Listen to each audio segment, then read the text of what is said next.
Here's a bit of a sneak peek of what I'm going to be showing you guys in today's video. This is a green and red stripy tomato.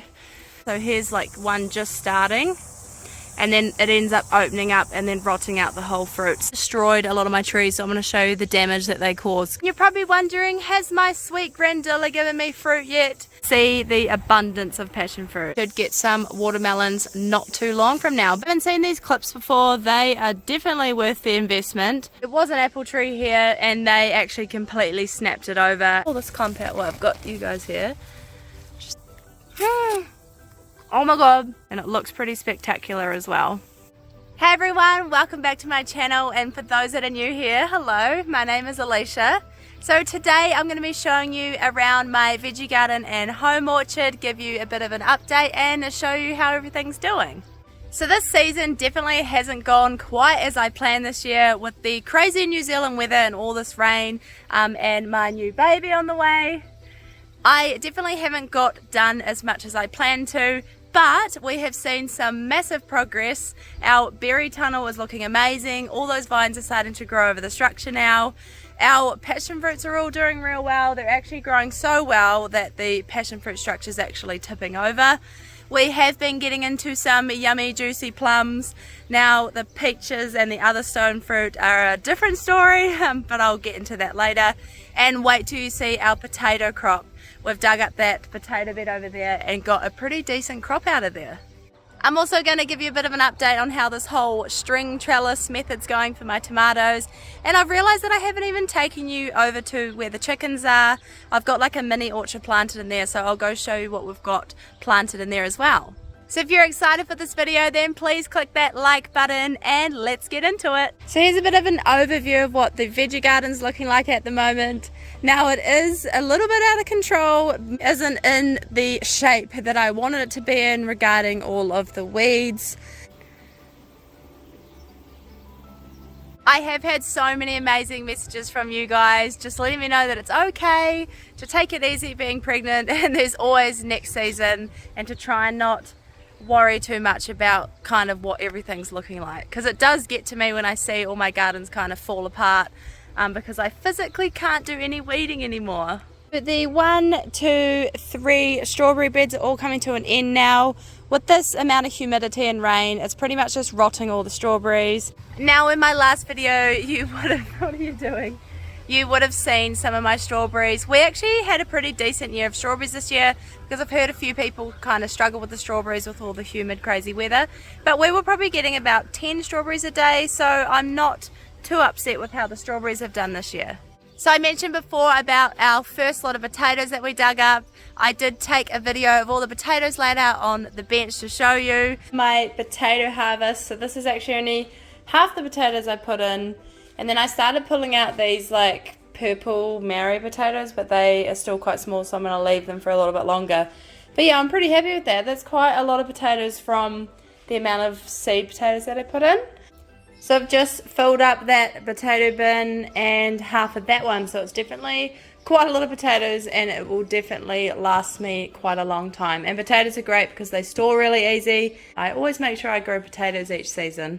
Oh, here's that bed of those purple potatoes that you would have seen. So I actually did start pulling them out, but then I didn't think they were quite ready. But that's kind of what they look like. They're not as big as I hoped for. And I was contemplating whether I leave them in for a little bit longer because they're not very big. They're about that size. But then I was worried about all this rain that we're having, if it's going to start rotting the plants. So that's the decision I've got to make. But I think I will pull them out in the next day or so. I'll just pull this compound. Well, I've got you guys here just to show you what they look like. But yeah, see, they're not very big compared to the other kind that I pulled out a couple of weeks ago. Still going to be pretty tasty though. If you want to keep updated with how this bed's doing, then go follow my Instagram page at The Curl Farm. I usually post a lot of produce photos on there, just showing you what's growing and what we've been harvesting. Just thought I'd show you my big courgette plant. I actually thought that the leaves would have a lot more like fungus disease on it and things with all this humid weather, but it's actually looking really good. Oh, look at this bee. Look at all that pollen. That bee was so awesome. It had like so much pollen all over it. Alright, moving on to the tomatoes. So as you know, if you watched a few of my other videos, I've been trying this string trellising method. So we've got these mechanisms which have the string on it, and then you clip the tomato to the string like that, and you tie the tomato plant to the bottom of it. So one issue I had at the start was I tied this to the tomato, and then obviously as the tomato grew and the trunk got fatter, it kind of went too tight and restricted it. So I ended up not tying the bottom and just using these clips, and it's been working quite well. So if you haven't seen these clips before, they are definitely worth the investment. Pretty much all you do is put that little part there in the string, and then you clip it shut. So then that bit becomes tight on the string, and then that bit's nice and loose around your tomato plant.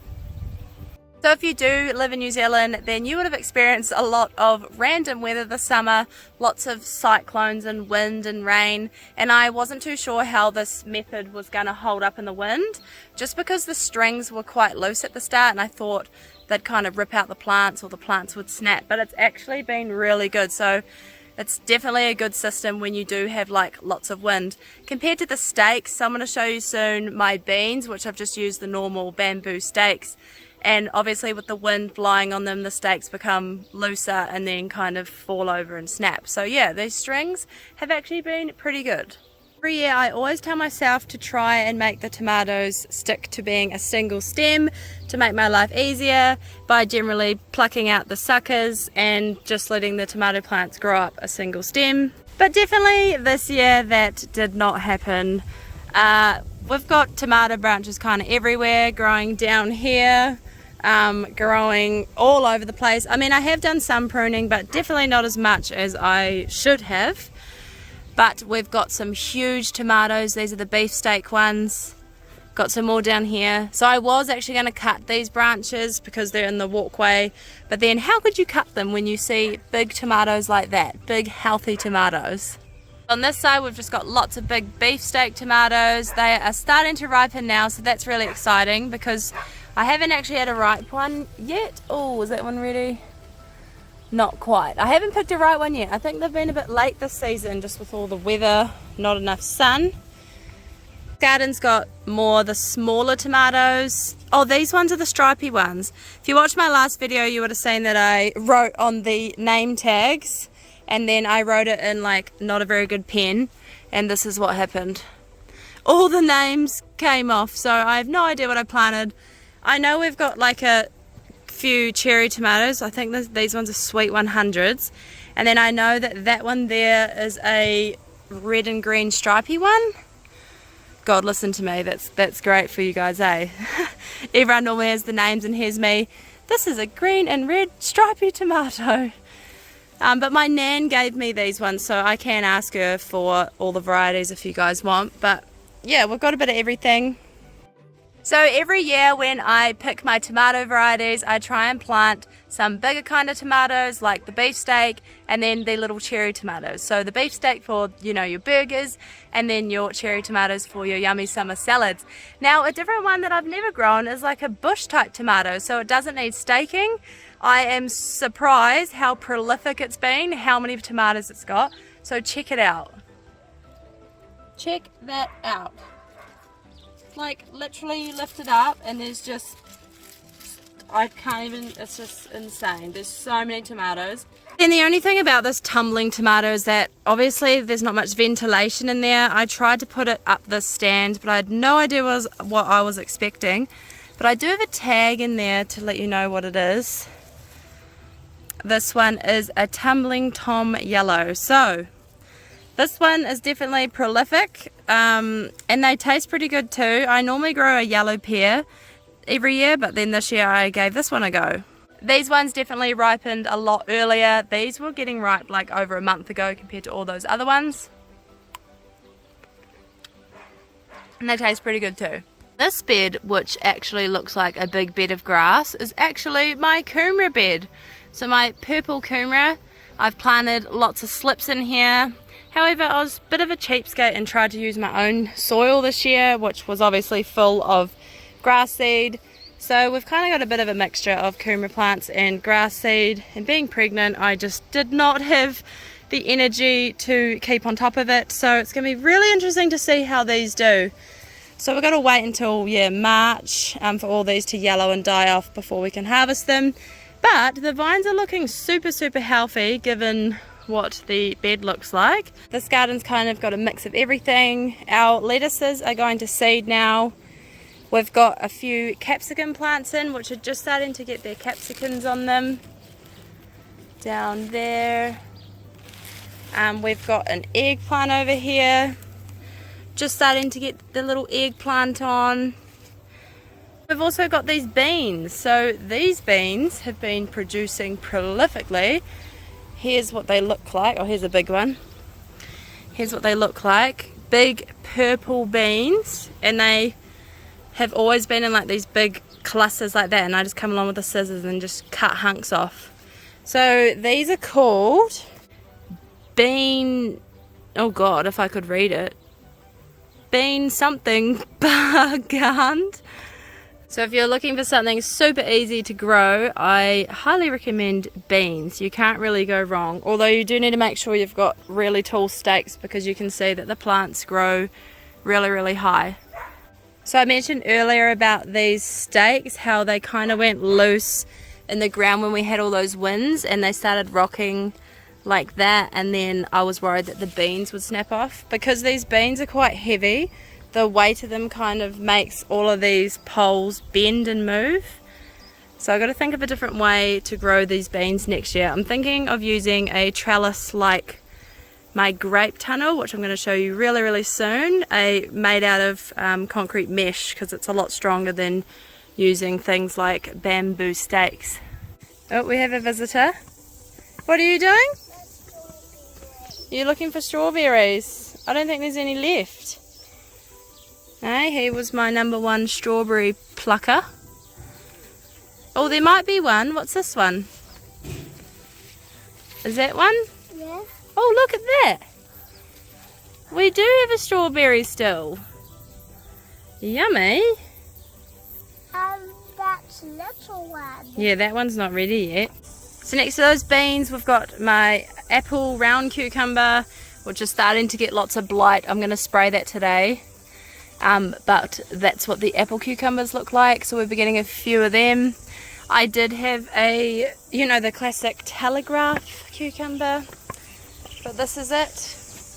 Jaden decided to spray it. Put it this way, I was not too happy with him. So before we head out into my orchard, because I know you guys are really excited to see how everything out there is growing, because it is growing super well, I will just point out a few things that we've got growing behind me in these gardens. Now these gardens are definitely a little bit more neglected than like the ones that I've just shown you. This one here has got a majority of the corn in it. It's kind of been let go a little bit because it is a lower garden, so with this big belly it is quite hard to get down there and weed it. But anyways, we've got our corn in here and lots of herbs. One day when my belly's gone, I will really get in here, weed it out and mulch it. But the corn is still producing fine, given the fact they are living in a big patch of grass. We've got these 3 raised garden beds. This one we had an abundance of celery, which is all now kind of fallen over and gone to seed. We've got a capsicum in here, lots of spring onion, a couple of these brassicas. I think these ones are cauliflowers. And then on the other side, the asparagus. So I've been updating you guys on these asparagus, but look, it's getting thicker. I'm hopeful for next season that we might get a few asparagus. We've got more brassicas. This is, just kind of a random garden with just a bit of everything in it. Some lettuce, another capsicum plant. Oh, we got some peas even. I didn't even know that was there. Got some peas. Oh, we got butter beans too. Oh, random. We've got definitely have a bit of everything in this garden. And then this garden, and that one was the potatoes. So in here we've just got a cabbage, which I should have already picked by now. Some more broccoli, tomato, just kind of, bit random. that's pretty much the veggie garden side of the tour. I'm actually generally pretty happy with how the veggie garden is looking, considering the fact that I'm pregnant and not out here anywhere near as I normally would be on a normal season. Alright, now it's time. Let's go check out the home orchard. If you are new to my channel, our veggie garden sits here on this flat part, and then behind it we have our orchard with our passion fruits growing along the side. Now on this side of the veggie garden we've got a couple of things. We've got a big persimmon here, a flatto peach, a kumquat down there. I've added in a little brown turkey fig tree. This one was only $5 from the warehouse, so how could I not? We've also planted a jack-o'-lantern pumpkin. There's actually two here. Those are those orange ones that you get in America. And no, I still haven't found a posi for my white sapote tree. This is an exotic tree, but I really don't want to just plant it anywhere. I want to find the perfect spot to put him, so he's still in his bucket. Our blue passion fruit still hasn't given me any passion fruit. We've been having a lot of beautiful flowers, but still no fruit on this one. So have you guys ever grown this blue crown passion fruit? Let me know if you've actually got any passion fruit. I've got two butternut pumpkins, and I actually saw the other day that we're starting to get some pumpkins on it. So you can see there's a mini butternut pumpkin. An update on passion fruit lane. Passion fruit lane is growing out of control. This one here is one plant, the golden passion fruit, and it's actually grown so much it's starting to grow all over this fence, and the structure's kind of tipped over. Check out the health of that plant. Like, the leaves are just so glossy and healthy. I'm really happy with it, and we've been getting tons of passion fruit.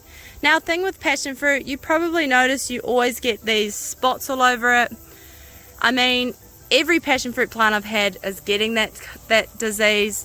It doesn't actually affect the fruit on the inside, so I've never actually been too worried about it. I did try and spray like a fungicide, but it still didn't really clear up that issue. So yeah, it doesn't affect what that tastes like, so I'm not too worried about it. And then I'm not too sure what my cranberry's doing. Here's what he looks like at the moment. I've never had a cranberry bush, but that's an update on that one. So we'll see if they progress into little cranberries. And behind me is my 10-meter structure that I made for the purple passion fruit, and these are absolutely covered as well, like absolutely covered. And these ones don't actually have that disease as much. These ones are looking quite clean. But I haven't had any ripe off here yet, so it should be not too far away until we get some nice purple passion fruit. And you're probably wondering, has my sweet grandilla given me fruit yet? And sadly the answer is no. But check out the health and the size of the leaves on it. It's growing a lot. It's actually starting to grow into the other side of the passion fruit. But I'm just waiting so patiently for a sweet grandilla passion fruit because I've heard that they taste amazing. Check out my raspberry patch now. These have definitely absolutely taken off. Most of them are only first year's canes, so we haven't really got many raspberries this year. So I'm definitely waiting until next season. But we have been getting the old one. You can see down there, that one's not quite ready yet. I think this one might be ready. That one's a little one. Oh, here's a teeny one. But he's so sweet. I love raspberries, so I'm very excited for next season. Alright, are you ready to see my grapevine trellis? Because this is what I'm most excited about. They're all plumping up and I'm getting really, really excited. Cannot wait till they're ripe to taste my very first grapes. Check them out. Look at them all. Like, look at all those clusters. How could you not be excited? I think some of them are green and some of them are red. So I think some of them still have quite a long way to go to actually be fully ripened. But just to see all of these clusters on here just makes me so excited. Grapevines are actually really beautiful, I think, especially with this trellis that I made. If you haven't seen my other video, this trellis is super easy to make. It's just 2 panels of concrete mesh that you pick up from like Mitre 10 that they use when you lay concrete. It's really sturdy, really easy, and quite cheap as well. Using the mesh, especially for grapes, is such a good idea because the grapes can actually all fall through the gaps in the mesh. It's real good for ventilation, makes it easier to pick the grapes, and it looks pretty spectacular as well. So yeah, I was really excited to show you how these are growing because they're definitely plumping up a lot. With all this rain that we've been having is definitely helping. Now on the other side of this trellis is our passion fruits. So the passion fruits are absolutely covered. These ones are the purple passion fruit as well. You can just see the abundance of passion fruit. It's actually insane. So these should all be ready really, really soon. My dahlia patch was looking amazing before that big cyclone came through and kind of flattened it all, but look how beautiful they are. These are the red fox dahlias. Aren't they beautiful? And they bring in so many bees and pollinators to all the fruit trees in the veggie garden. Alright, let's move on to the orchard. Now, this year has definitely been an interesting one with all this crazy weather, and I'm sure you guys with stone fruit have been having the same issue with rain rot, all the diseases with all this humid weather. So the plums have actually done really, really well. We've actually already been snacking on a few, but unfortunately the peaches definitely were a bit of a fail. They all kind of shriveled up and went brown. So a new thing I discovered for myself this year was I love Santa Rosa plums. So Louisa plums has always been my favorite, but this is the first year that these actually ripened and had plums on the tree, and I tasted it. I've got one here to show you. Here she is. These taste insane. They actually taste like bubble gum. When I first bit into it, I was like, what the heck? Like, what the heck is that taste? But oh my god, they're honestly up there with one of my favorite plums now. They are delicious. Oh my god. Did you just see that squirt all over my arm? This is what I imagined having this orchard. That I could just come here in the summer and just pick all the fruit off the trees, and it's definitely a dream come true, and these are freaking delicious. If you haven't got a Santa Rosa, you need to plant one. Just take you over to my big Louisa plum over there and just show you some of the damage that the rain's been doing. Still looks the same as the last video. They are starting to ripen up now, but you can see some of the damage. Here's a perfect example. So we've got to make sure we get rid of these so we don't actually infect the tree. But this is what's been happening with all of this humid rain. So it's been kind of rotting them from the end of them in like that. So I'm just making sure I discard all of these completely away from the fruit trees. So this is what a lot of people be dealing with this year. Just all of these rotten fruit. Just from the amount of rain that we've been having. So it's so unfortunate, but I mean, these things just happen, I guess. The ends of them get that little bit like that. So here's like one just starting, and then it ends up opening up and then rotting out the whole fruit. So we do have some fruit that are fine. So I do think it's not a total disaster. I think we will get still quite a decent crop from these Louisa plums, but you definitely can see, here's another one over here. Out of this bunch, you can see that opening up at the bottom just from splitting from the amount of rain. So I do think we're going to get still quite a big lot of Louisa plums. Is that one ready? Oh, this one's ready. Kind of looks edible. I'll have a look. We'll see. Yep, she's ready. I mean, there's a little bit of bugs on the outside. I still eat just one side. Obviously, just don't eat around where the bugs are, but they're starting to ripen now. All in all, it actually wasn't a complete disaster. The Golden Queen still has a couple of peaches on it. My Black Boy Peach still has a lot of peaches on it. The nectarines, the Fantasia nectarine actually got slammed, and I don't think there's any Fantasia nectarines on there. They just all got rotten. But this Goldmine nectarine has stayed super healthy, and all of the fruit, none of them have been affected. They're all still well off being ripe, but I'm so stoked that it wasn't a complete disaster. So we still will get some nectarines, which is really exciting. Super weird thing is you'd think you'd need to spray a lot more with all this humid weather. So no joke, this whole time I haven't even sprayed these trees with any kind of spray. Fungicide, pesticide, nothing. And look how healthy they're looking. There's no like leaf curl. There's not much bug damage, so I've kind of just been leaving them to it. But generally I normally spray like each week. I'll alternate the apple cider vinegar with the neem oil, but for some random reason this year I haven't needed to do that. There's not a whole lot to update you on in the citrus orchard other than we actually mowed it for this video. We've just been having an abundance of lemons, and then all of our citrus trees are getting all their new growth on, which is great. So lots of new growth on there, which is always great to see. And once again, no sooty mold, no issues. So everything's kind of loving this weather. Persimmons have got a lot of new growth on as well. Our nashi tree's looking awesome. We've got an apple tree over here which is covered in apples.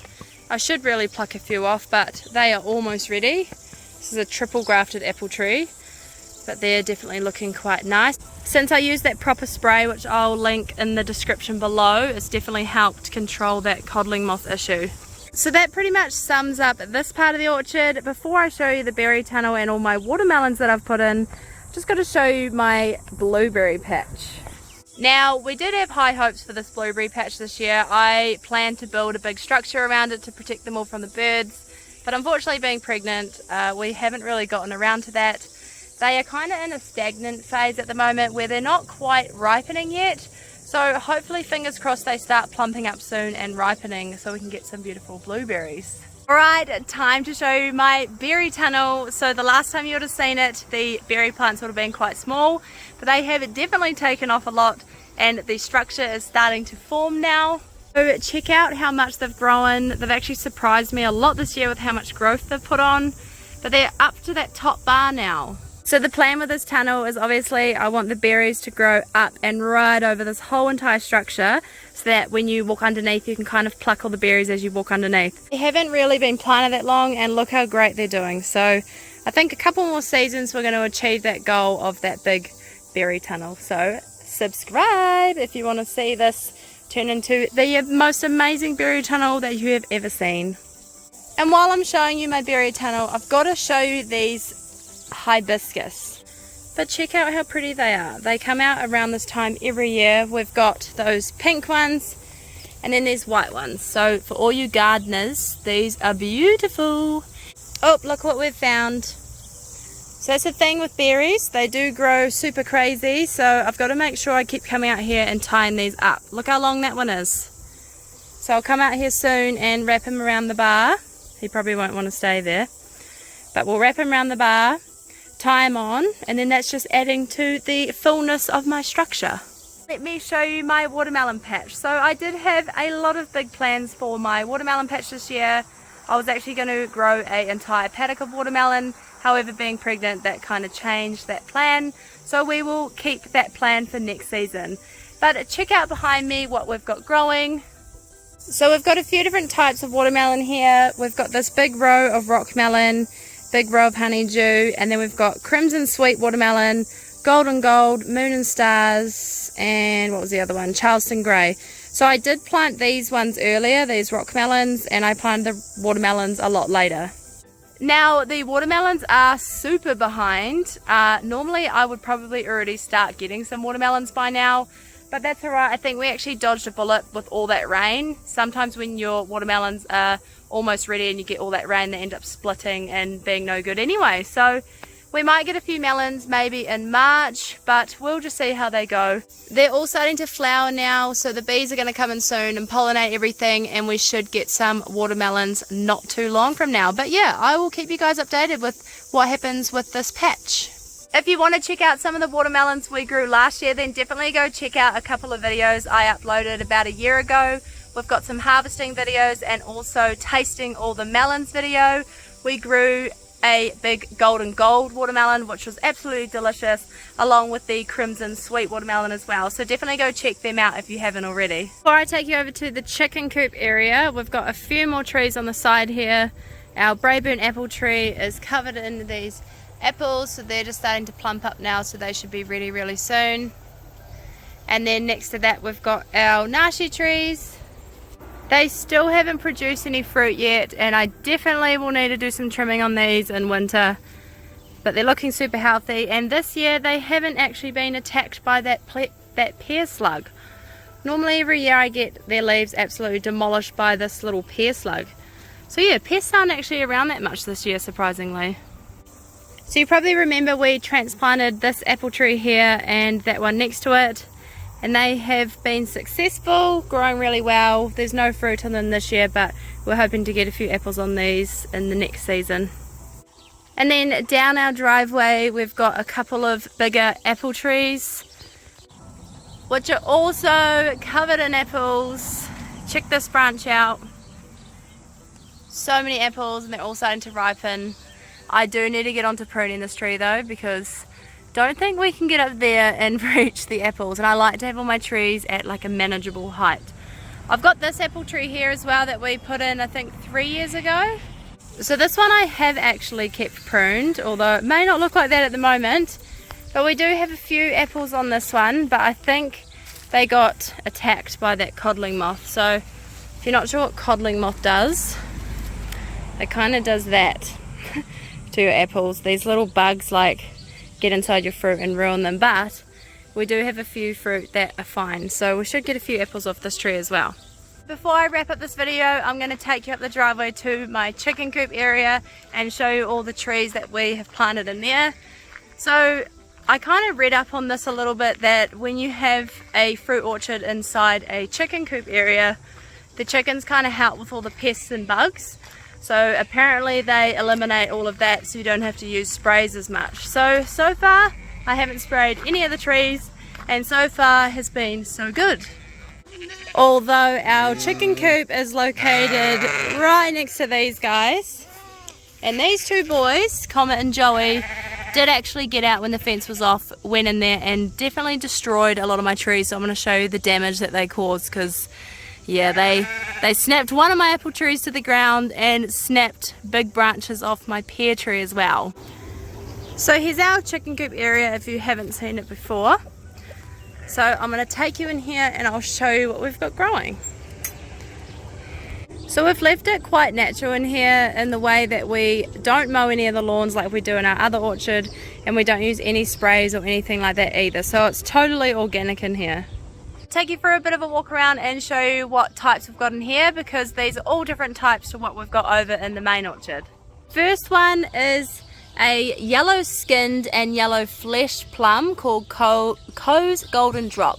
So I've never ever tried a plum with a yellow skin. Actually, I've never seen one with a yellow skin, so that's going to be interesting to see what that looks like when it fruits in a couple of years. Over here we have a peacherine Hales on a peach stalk. So it says it's golden flesh and skin with a red blush. So I've never grown a peacherine, so that one's going to be a bit different. Kind of forgotten what these even are. Lucky I've got tags. Also a black boy peach. So the reason I've got another black boy peach is because these ones usually are more disease resistant. Although this one looks like it's getting hammered by something compared to my other black boy peach in the main orchard. So that's interesting. Next to that one we have this one, which is a peachicot. So that is obviously a peach crossed with an apricot. So I think that one will taste quite nice. It's got quite a few fruit on it. I should actually thin some of these off, because that's quite a lot for a first year fruiting tree. But that one's doing super well. Over here we've got a nashi, I'm pretty sure. Nashi Kozui. So that's actually a different nashi to the two that I have over there.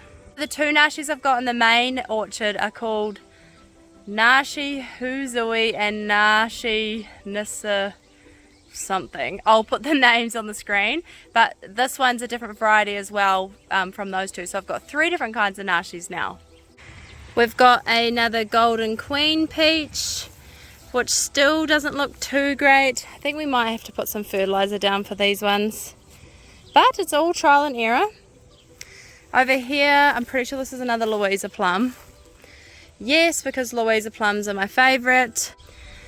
Now over here was a triple grafted pear tree. However, the goats got in. They actually snapped an entire graft off, which was super disappointing.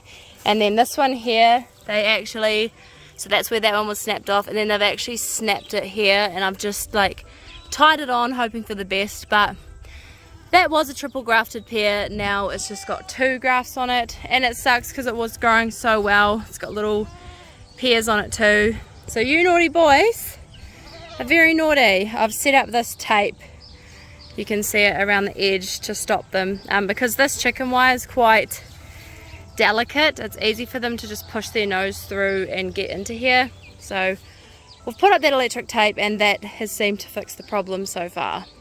So unfortunately, Mr. Comet and Joey definitely were targeting my apples. there was an apple tree here and they actually completely snapped it over and have killed it. Also, here is another one. I'll turn my camera around and show you the damage that they've done to this apple tree as well. This one was looking great until little boys came in and absolutely ruined it. This one is a dwarf gala apple, but you can see they've just totally destroyed it, eaten all the leaves. I mean, I'm going to salvage it. It should still be fine. You have to wait and see how it goes next season. I'm just going to come in with some pruners and clean it up a bit, put some seal on there. But yeah, lesson learnt. Make sure if you have goats on your property to have very, very good fencing, because those little buggers will escape and get out. And if you have a fruit orchard, they will target it. And I can't believe the damage they've done. Like, I thought they'd just eat the fruit and the leaves. I didn't actually think that they would completely snap big grafts and big branches off. So super disappointing, but hey, these things happen when you live on a farm, right? So anyways, I'm going to wrap up today's video here. I hope you all enjoyed seeing the orchard and the veggie garden, the updates, how everything's growing. And don't forget to subscribe to see a lot more content. I have so much planned for the future. We've got our calf shed going up really soon. Of course, I'll be rearing calves this spring after baby comes.